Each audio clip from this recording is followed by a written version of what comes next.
Mrs Dutta main gate पकड़कर खड़ी अपने घर को निहार रही है और आंखों से निरंतर आंसुओं की धार बह रही है। उनके पैर उठ ही नहीं रहे थे।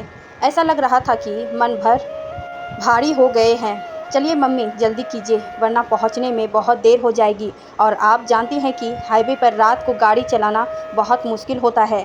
कहते हुए वीरेंद्र ने गाड़ी का पिछला दरवाज़ा खोलकर उन्हें बैठाया। दोनों बच्चे उनके साथ पिछली सीट पर और प्रिया आगे वीरेंद्र के साथ बैठ गई। वो आंसुओं से धुंधली आंखों से अपनी सिसकियों को और अपने घर को तब तक हाथ हिलाती रही जब तक वो नज़रों से ओझल नहीं हो गए। मन बोझिल था और देह थककर चूर हो गई थी। लगातार रोने से आंखों और सिर भी बहुत भारी हो गए थे। इसी मन और देह की थकान में उन्हें पता ही नहीं चला कि कब सिर पीछे सीट पर टिक गया और नेत्र मुँह दाएं क्यों जा रही हो। यहीं रहो अपने घर। जो सामान कभी कभी जाने से मिलता है वो वहाँ बस जाने से नहीं मिलेगा, दत्ता साहब ने समझाते हुए कहा। अरे मेरे बेटे का घर है, किसी पराये का थोड़े ना जा रही हूँ, और आप तो मुझे बिना बताए चले गए। मैं आपसे बहुत नाराज़ हूँ। वो मुँह फुलाते हुए बोली। मैं कहाँ गया हूँ, यहीं तो हूँ तुम्हारे पास। मेरी बात समझो और यहीं अपने घर में रहो। अब उठो और चलो मेरे साथ। कहते हुए दत्ता साहब ने हाथ बढ़ाया तो उन्होंने उनका हाथ झटक दिया। इसी झटक के साथ उनकी आंख खुल गई तो उन्होंने देखा कि वीरेंद्र का घर आ गया है। लॉन में गमले टूटकर बिखरे हुए थे। इसी कारण वीरेंद्र को झटके से ब्रेक लगानी पड़ी। ये वही यथार्थ झटका था जो उन्होंने अपने सपने में महसूस किया था।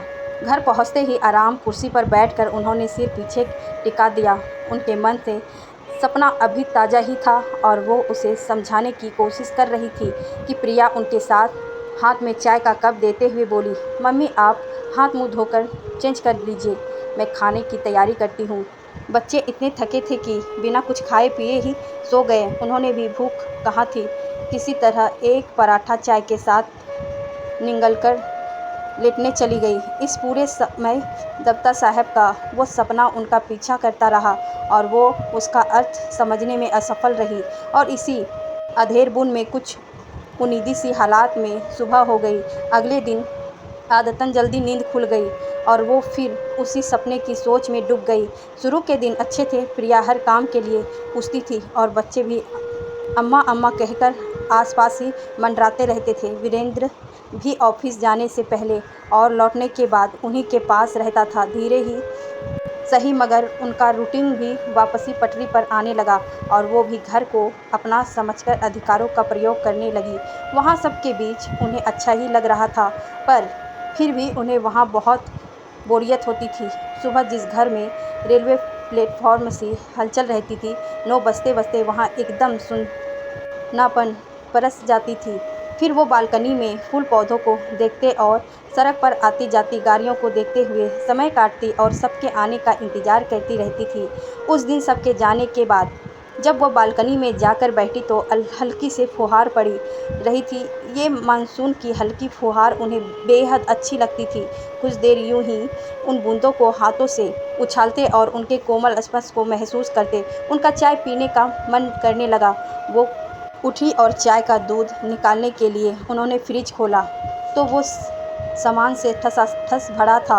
उसी सामान में दूध का पतीला भी फंसा हुआ था। उन्होंने जैसे ही दूध का पतीला निकाला तो उसके साथ रखा कांच का कटोरा फिसलकर नीचे गिरा। छंत्र की आवाज़ से उसके टुकड़े और मटर पनीर की सब्जी सब तरफ फैल गए। अब चाय पीना भूलकर वो पहले साफ सफाई में लग गई।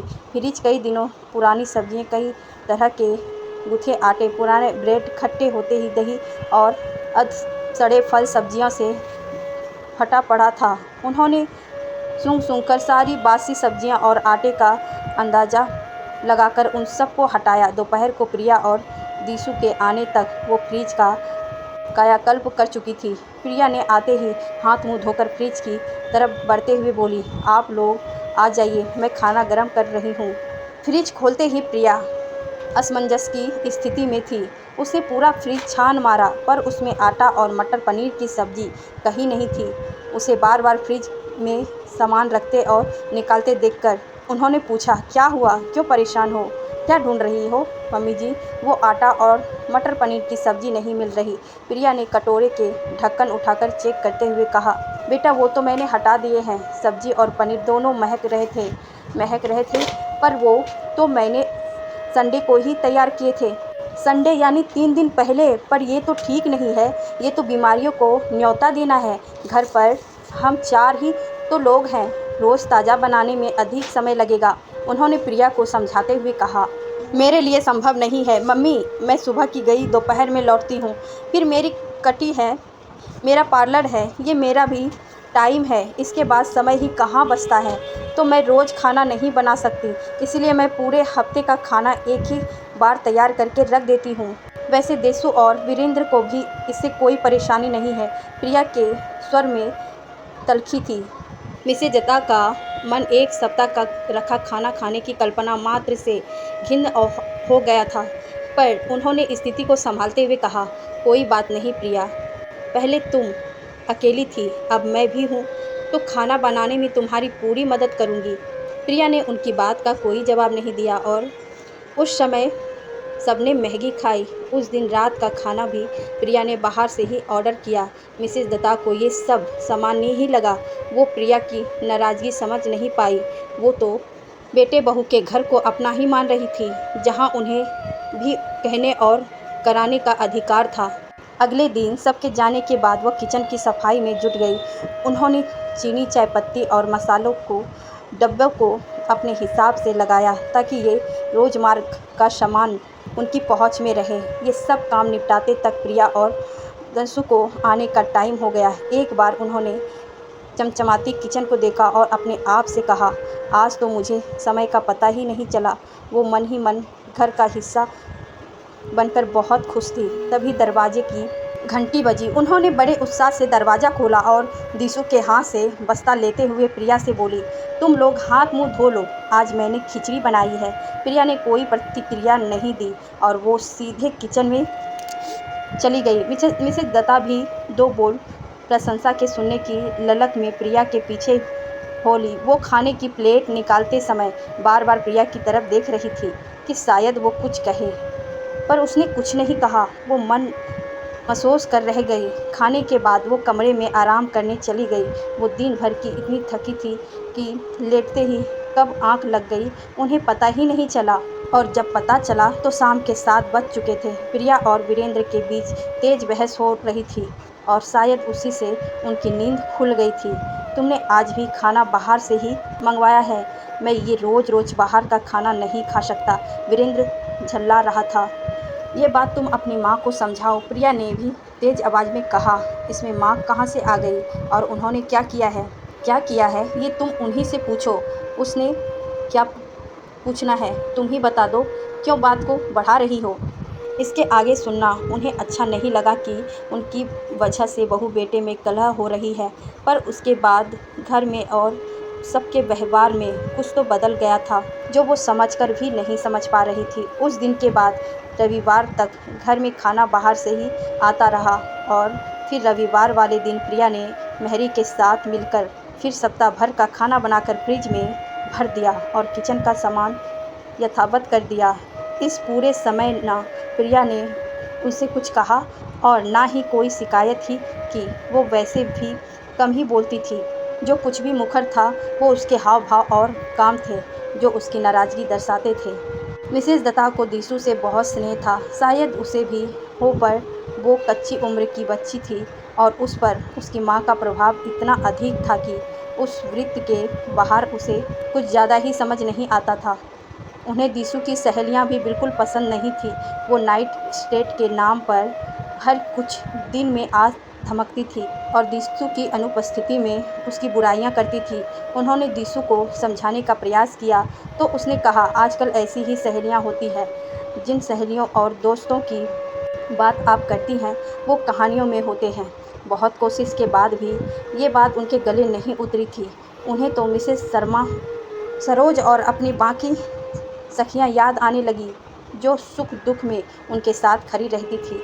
अब वो सबसे ज़्यादा स्नेह देशु से करती थी, तो वो चाहती थी कि वो सुंदरी के उनके सारे नुस्खे दिशु को बताए उनके इन उपचारों और नुस्खों की बड़ी धूम थी।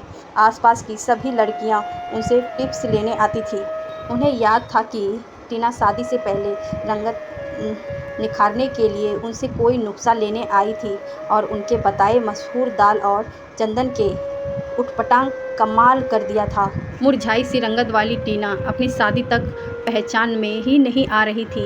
इस उटपन से उसकी रंगत को निखार दिया था, पर यहाँ दिसू पर उनकी दाल नहीं लगती। एक बार उन्होंने बड़े जतन से आंवला मेथी का तेल उसके लिए बनाया था, जिसे उसने बड़े रुखाई के साथ निहार कर दिया था।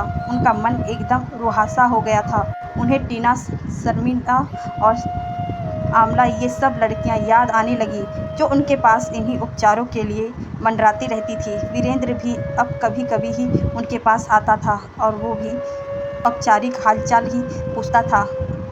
गोलू को भी उनका समझाना पसंद नहीं था, तो वो भी उनसे कतरी काटने लगा था।